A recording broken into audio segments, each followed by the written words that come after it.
علامہ صائم چشتی کے صاحبزادے ہیں ساجد لطیف چشتی صاحب، انہوں نے ماشاءاللہ یہ بڑا عمدہ کلام لکھا ہے. کہتے ہیں کہ ساجد پہ خاص لطف ہے رب کریم کا، ساجد پہ خاص لطف ہے رب کریم کا، ساجد پہ خاص لطف ہے رب کریم کا، پڑھتا ہے نعت کرتا ہے مدحت بطول کی. سبحان اللہ. پڑھتا ہے نعت کرتا ہے مدحت بطول کی. تو سامعین کرام، اسی کے بارے میں نا میں آپ احباب کو یہ بتانا چاہوں گا کہ بطول کسے کہتے ہیں. جب تیرے میرے لجپال کریم آقا حضرت محمد مصطفیٰ صلی اللہ تعالی علیہ وآلہ وسلم آپ مکہ شریف کے اندر موجود تھے، تو کافروں نے نا نبی پاک صلی اللہ علیہ وسلم کو یہ تانے دینے شروع کر دیے کہ محمد کا مقام کیسے چلے گا، محمد کا نام کیسے روشن ہوگا، اس کی تو اولاد ہی کوئی نہیں ہے. تو اللہ تبارک و تعالی نے ان لوگوں کا تانا سن کر ان کا منہ بند کرنے کے لیے رسول اللہ صلی اللہ تعالی علیہ وآلہ وسلم پر یہ آیت کریمہ بھیجی اور جبریل پیغام لے کے آئے، انا آتینا کل کوثر، کہ حبیب ان لوگوں سے کہہ دیجئے ہم نے تجھے کوثر عطا کیا. تو علماء اکرام کے نزدیک اہل محبت اہل بیت کے جو ماننے والے ہیں ان کے نزدیک کوثر سے مراد بطول ہے. سبحان اللہ. سبحان. تو بطول ایک نام نہیں ہے، بطول ایک مقام ہے. جیسے ہم کسی کو کہتے ہیں نا قاری صاحب، کسی کو کہتے ہیں چودھری صاحب، فلاں صاحب، ایک عہدہ بتاتے ہیں، مقام لقب بتاتے ہیں. تو یہ بطول بھی ایک لقب ہے، ایک عہدہ ہے. جیسے مردوں کے اندر کوئی نبی بن جاتا ہے، کوئی ولی بن جاتا ہے، کوئی رسول بن جاتا ہے، علیحدہ علیحدہ مقام ہوتے ہیں. تو اسی طرح یہ فاطمۃ الزہرا کا نام بطول نہیں ہے، بلکہ یہ سیدہ خاتون جنت سیدہ فاطمۃ الزہرا کا یہ لقب جو ہے یہ بطول ہے. تو اسی طرح عورتوں میں صرف 2 بطولیں ہیں. پوری کائنات میں قرآن مجید نے عورتوں میں صرف 2 بطولوں کا بتایا. ایک بطول میرے نبی کی بیٹی سیدہ خاتون جنت سیدہ فاطمۃ الزہرا ہیں بطول، اور دوسری بطول حضرت مریم ہے. تو سامعین اکرام، میں یہ بھی بتانا چاہوں گا کہ اللہ تبارک و تعالی نے قرآن مجید فرقان حمید کے اندر جو 2 بطولوں کا ذکر کیا، ایک بطول مریم بطول صغرا ہے اور فاطمۃ الزہرا بطول کبریٰ ہے. اور آئیے اب ان کا مقام دیکھیے. ان کا مقام یہ ہے کہ اللہ تبارک و تعالی نے ایک مرتبہ نبی پاک صلی اللہ تعالی علیہ وآلہ وسلم صحابہ کرام میں موجودہ بڑا مشہور واقعہ ہے.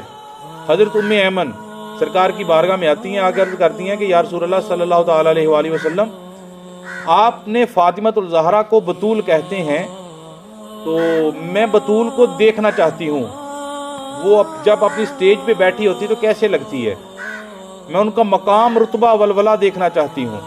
تو میرے نبی صلی اللہ علیہ وسلم خاموش ہو گیا. کچھ دنوں کے بعد ام ایمن کو میرے آقا علیہ الصلوۃ والسلام نے فرمایا کہ ایمن جاؤ میری بیٹی فاطمہ کے گھر جاؤ اور جا کر کچھ کام کاج کروا کے آؤ.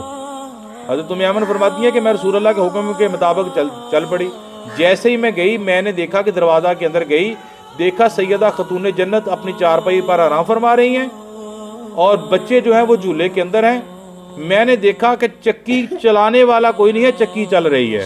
کیا صاحب، چکی کو چلانے والا کوئی نہیں ہے، چکی چل رہی ہے. دانے ڈالنے والا کوئی نہیں ہے، دانے ڈالے جا رہے ہیں. آٹا نکالنے والا کوئی نہیں، آٹا سمٹ رہا ہے، نکالا جا رہا ہے.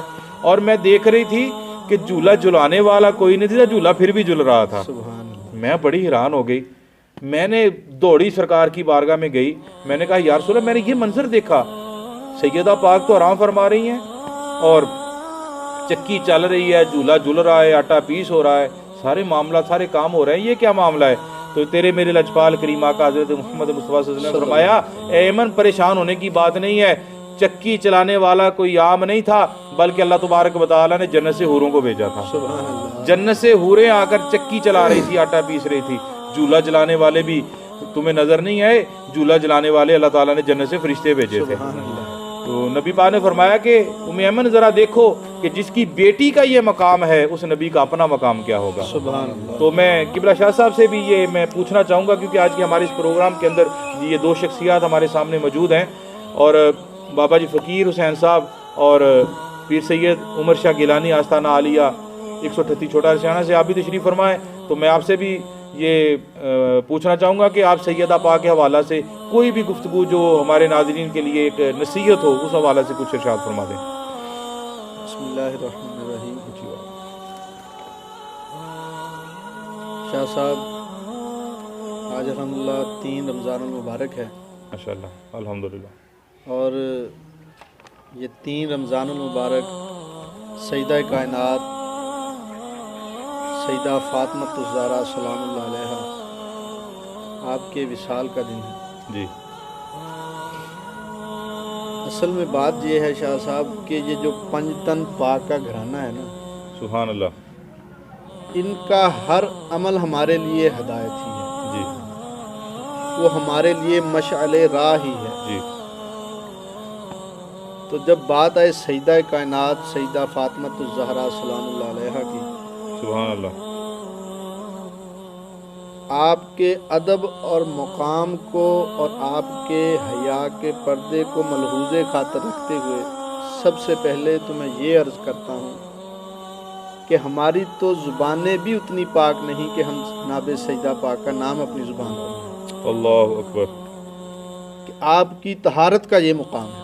بے شک بے شک ہم کلمہ گو مسلمان ہیں، لیکن جو سجدہ کا مقام ہے، سجدہ پھر جنت کی تمام عورتوں کی سردار ہیں سیدہ کائنات۔ جی بے شک۔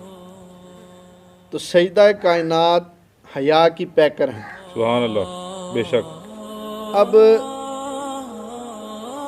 سیدہ کائنات کی حیات مبارکہ کے اوپر اور حیات مبارکہ کو مد نظر رکھتے ہوئے آج کل کے نوجوان عورتوں کے لیے جو اس میں پیغام میں دینا چاہوں گا کہ ہماری وہ مائیں اور بہنیں جنہیں یہ نہیں علم کہ حیا کیا ہے، جی اللہ ان تمام ماؤں بہنوں اور بیٹیوں کو سجدہ کائنات کی چادر تطہیر کے صدقے حیا کا تبرک عطا فرمائے۔ بے شک۔ حیا کے حوالے سے صرف ایک بات بیان کروں گا شاہ صاحب۔ جی ایک دفعہ نا جناب علی المرتضیٰ شیر خدا حیدر قرار اور سجدہ کائنات کے درمیان کسی معاملے پر بول چال پر خاموشی ہو گئی۔ اب اس بات کا علم جناب محمد مصطفیٰ صلی اللہ علیہ وسلم کو ہوا۔ جی اب نبی صلی اللہ علیہ وسلم کی وہ لختے جگر ہیں، سبحان اللہ، بے شک۔ سب سے قریب ترین نبی صلی اللہ علیہ وسلم کی اولادوں میں سے اگر کوئی تھیں تو سیدہ کائنات تھیں۔ جی بے شک۔ اب نبی صلی اللہ علیہ وسلم سے یہ برداشت نہ ہوا بحیثیت باپ۔ جی کہ شاہ صاحب آپ کی بات کو میں یہاں پر روکتا ہوں۔ میں نے ایک جگہ پہ پڑھا تھا کہ نبی پاک صلی اللہ علیہ وسلم جن کا سب سے زیادہ حیا کر، حیا کی بات آپ نے کی نا، جی جی تو صرف 2 عورتوں کا تاریخ یہ بتاتی ہے کہ سب سے زیادہ احترام میرے نبی نے 2 عورتوں کا کیا۔ جی بے شک۔ ایک نبی پاک صلی اللہ تعالی وسلم کی لخت جگر سیدہ فاطمۃ الزہرا تھی جی جی۔ کہ جب بھی سرکار کے پاس آتی تو سرکار اٹھ کے کھڑے ہو کھڑے جاتے، ہوتے، بے شک۔ ادب کرتے تھے۔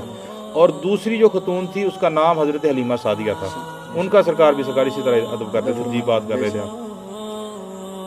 اب نبی صلی اللہ علیہ وسلم کو یہ معاملہ پتہ چلا، نبی صلی اللہ علیہ وسلم سیدہ کائنات کے گھر تشریف لے جی حضرت علی المرتضیٰ کے حضور۔ جی جی اب گئے، اب جا کر بیٹی سے کہا کہ بیٹی چلو جی میں تمہیں لینے کے لیے آیا ہوں۔